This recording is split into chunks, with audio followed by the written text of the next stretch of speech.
crime organizado vai se infiltrando nas estruturas do Estado. É um polvo tentacular, é um fenômeno novo, preocupante. Os incêndios que ocorreram no Brasil, inegavelmente, foram de natureza criminosa.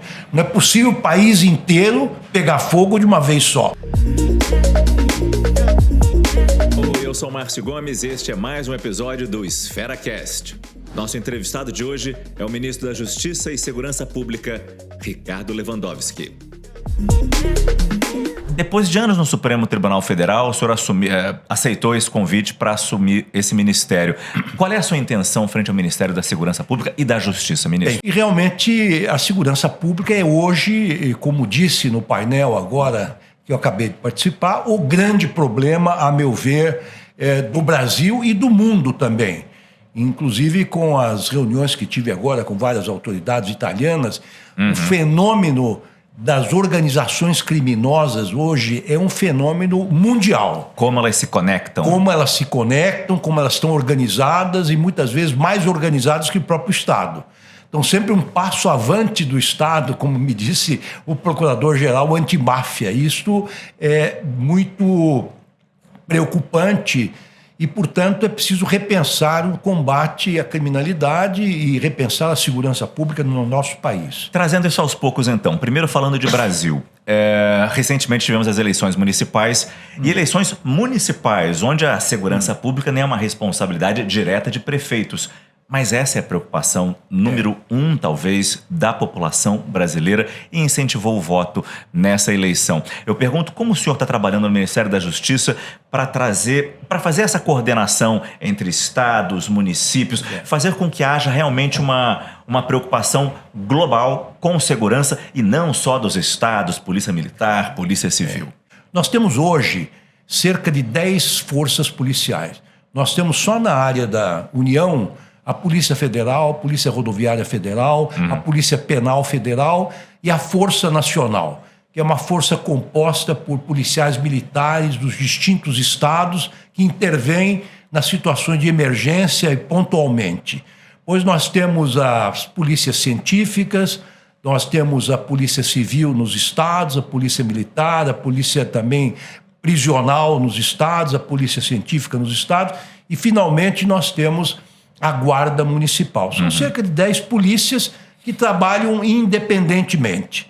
Então, como a criminalidade hoje é nacional, digamos assim, e até transnacional, como eu acabo de dizer, é preciso que haja uma coordenação central. Porque essas polícias não se comunicam. Não se comunicam, cada um trabalha de per si, cada um tem os seus objetivos e, claro, há um esforço do governo central, sobretudo do meu ministério, é o Ministério da Justiça e da Segurança Pública, de promover esta coordenação.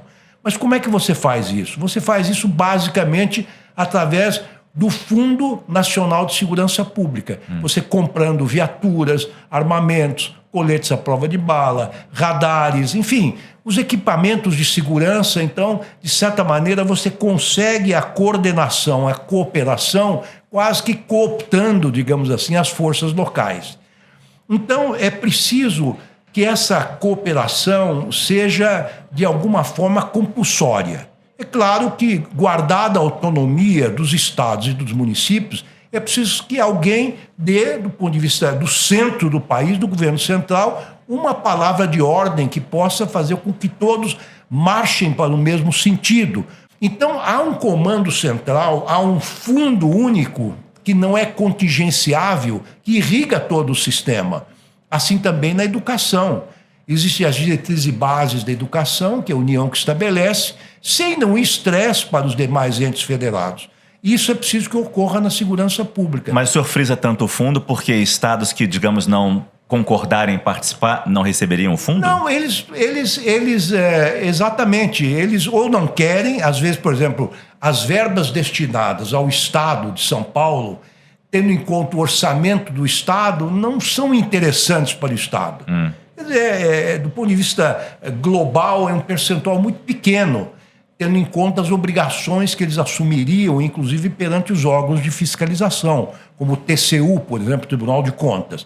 Mas, de qualquer maneira, nós temos feito esta coordenação, mas com diálogo, com conversas, com reuniões periódicas com o secretário de segurança, com governadores, mas se nós não tivermos um Sistema Único de Segurança Pública, que já existe por uma lei de 2018, colocado na Constituição como se fosse um SUS, um SUSP constitucional, em que a União pudesse dar diretrizes gerais na área de segurança pública, defesa social e também sistema penitenciário, realmente a coisa não vai funcionar. Eu queria ter a sua visão agora sobre esse acordo ou sobre essa sua experiência na Itália, nessa aproximação com a legislação italiana, com as leis italianas, com as autoridades italianas, nesse combate transnacional do crime. Pois nós estamos fazendo vários acordos, não só com a Itália, no combate à criminalidade organizada, sobretudo ao tráfico de drogas. Fechamos ontem com a Polícia do Estado e a nossa Polícia Federal um acordo de combate ao tráfico de drogas. Temos outros acordos em andamento e com vários países, porque realmente o combate agora não pode mais ser isolado. Embora nós sejamos um corredor, não fabriquemos drogas, sobretudo cocaína, mas somos um corredor de exportação, não é para a Europa especialmente, mas em compensação as drogas sintéticas, que são uma novidade, vêm dos Estados Unidos e vêm da Europa. Isso disse ontem às autoridades italianas, que nós esperamos uma cooperação também nesse sentido. Mas a verdade é que há uma preocupação nossa e também deles da Itália e de outros países, que o crime organizado vai saindo da ilegalidade e vai entrando na legalidade. Como? Vai assumindo, por exemplo, aqui no Brasil, a distribuição de combustíveis. Vários postos estão na mão do crime organizado. Distribuição de cigarros, a construção civil. Não é? Então, na política? Não, e também na política, sim, na política.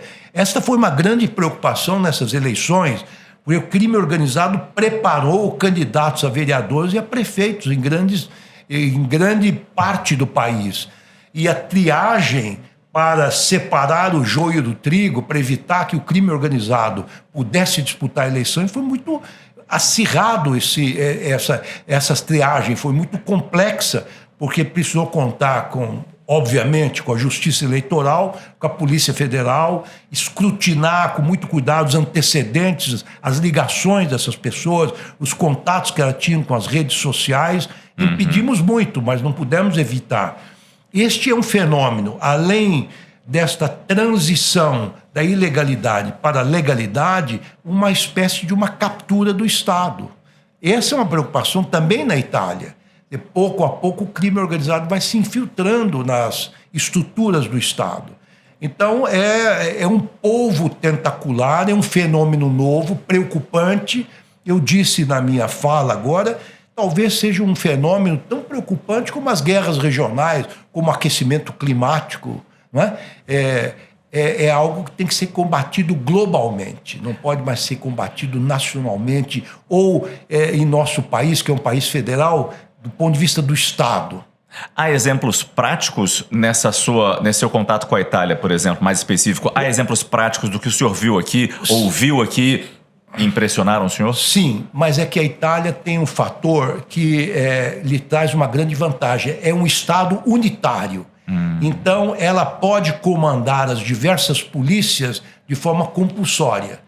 Então, a autoridade central é que vai dizer como é que as polícias têm que atuar. Isso é mandatório, é vinculante uma ordem dessa. Isso me dizia o comandante da polícia estatal.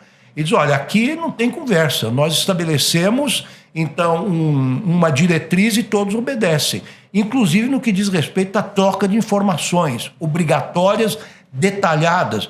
Por exemplo, então, eles elencam determinados crimes que precisam ser reportados à autoridade central, como, por exemplo, tráfico de drogas, lavagem de dinheiro e outros crimes semelhantes de grande impacto. As autoridades locais têm que comunicar esses crimes em detalhes e os autores, supostos autores, para que possa haver um combate coordenado. Nós queremos estabelecer prioridades. Se nós pudéssemos, por exemplo, ter essa coordenação agora nas queimadas que tivemos, em que o Brasil inteiro pegou fogo, em que nós pudéssemos coordenar a defesa civil, a atuação dos corpos de bombeiros, militares, não é? seria muito mais fácil, uma diretriz única. Aliás, esse foi um ponto, e inclusive o senhor entrou nessa discussão do combate às queimadas e principalmente na investigação. O senhor determinou uma certa urgência na investigação da origem dessas queimadas. Sabemos que o fator climático existe, mas existe a possibilidade de muito daquele fogo ter sido provocado. Como realmente ter essa investigação, ministro? Bom, veja que interessante. Primeiro, os incêndios que ocorreram no Brasil, inegavelmente, foram de natureza criminosa. Não é possível o país inteiro pegar fogo de uma vez só. Ao mesmo tempo. Tirando ao mesmo tempo. Tirando o Rio Grande do Sul, que estava inundado e continua inundado até hoje, né?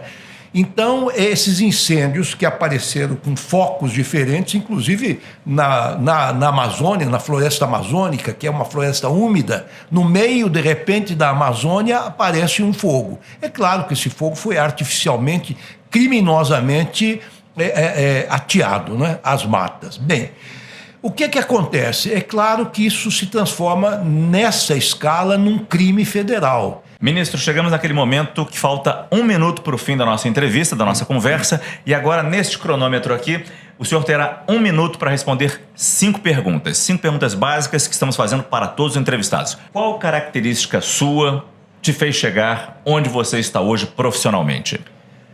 Bem, eu sou um juiz há 34 anos. Entrei em 1990 no glorioso e extinto hoje Tribunal de Alçada Criminal. Eu acho que essa minha experiência na magistratura me credenciou para chegar, digamos assim, a comandar esse Ministério da Justiça e da Segurança Pública. O que faria diferente na sua carreira? Bem, eu me dei muito bem na minha carreira e eu cheguei aos postos máximos que a Constituição estabelece para um ministro supremo. Fui presidente da República interino, fui presidente do Senado no impeachment da presidente Dilma, presidi o TSE, presidi o CNJ, enfim, e presidi o Supremo Tribunal Federal. Se fosse presidente da República e pudesse sancionar uma lei, que lei seria essa? A lei para que todos os brasileiros fossem felizes. Acabou o nosso tempo. Acabou. Mas foi muito bom. Que bom. E sabe que o direito à felicidade é um direito que está na Declaração de Independência dos Estados Unidos de 1776. Eu ia complementar. Que hoje não consta mais das constituições. Essa é a lei que a gente teria que correr atrás para cumprir. É isso aí.